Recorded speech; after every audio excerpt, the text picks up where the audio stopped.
This weekend, the last new edition of Pennsylvania Outdoor Life will air, ending 43 years of the state's longest-running nature program.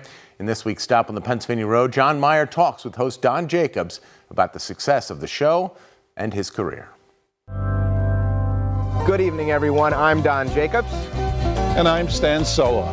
And along with Mike Stevens, we're going to travel throughout northeastern and central Pennsylvania, bringing you the opening day's events.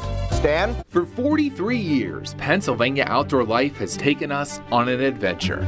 A trip into the great outdoors without even having to leave our couch. And our guide for much of it has been Don Jacobs, who many of us just know as Jake.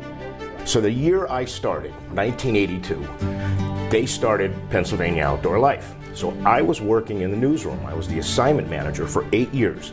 Then they came to me and said, "Hey Jake, you're the only guy that hunts and fishes in the building, and we need a new producer and a reporter. You want to do it?" That was 1990. I'm going to be stepping away from the show. I've been involved with this program, Pennsylvania Outdoor Life, ever since its inception. It was a seamless transition from the hosts who started the show, the founders who forged the Pennsylvania Outdoor Life brand, replaced by Jake, who made sure it flourished. Now, preparing to say farewell.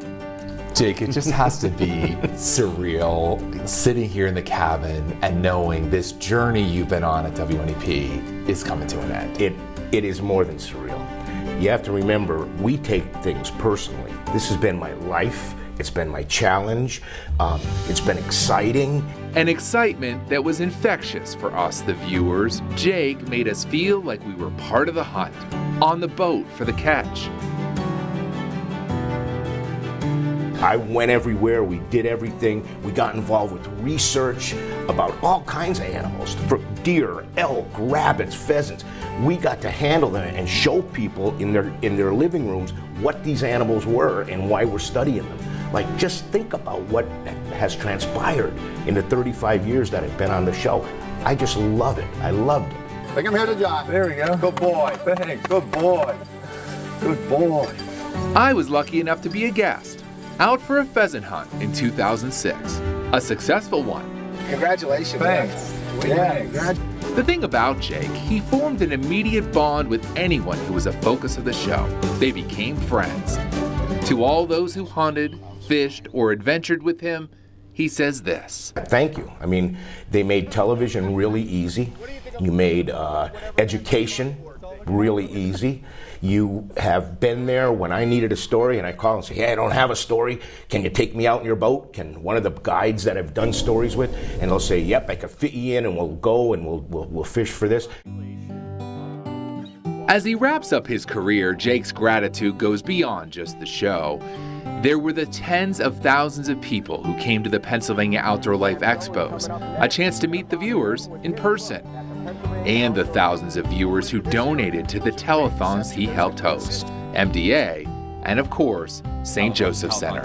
Have a good night. All I keep telling anybody, if you don't believe that place can grab your heart, ask for a tour. Because all you have to do is walk through the halls of that big building and see all the work that's being done on those children, on the residents, and all the other programs that have been developed because of our work. Raising money, a lot of it is anyhow. Yeah, it's a good feeling. Can I have a handshake? There you go. You got it, bud. There just have to be so many memories coming flooding back. Yeah, all good things come to an end. I have sat back and knew that people were going to say, "What was your favorite part?" And I don't have a favorite part. I loved everything about it, but I loved the community. I loved shaking hands. I loved the expos and the telethons and the bike rides and the store. I just loved everything about it. Now, Jake can hunt and fish for fun, not work, and a lot more. 43 years. It's been a great run. I plan on spending time with Lucy, my fiance, my children, my grandchildren, turkey and trout season right around the corner. He has made a lot of memories, and fortunately, we've been able to share in many of them. Thank you, Jake, and to everyone who made Pennsylvania Outdoor Life a success. Jon Meyer, Newswatch 16 on the Pennsylvania Road. You can watch the final episode of Pennsylvania Outdoor Life right here on WNEP this Sunday, March 23rd, 11 a.m.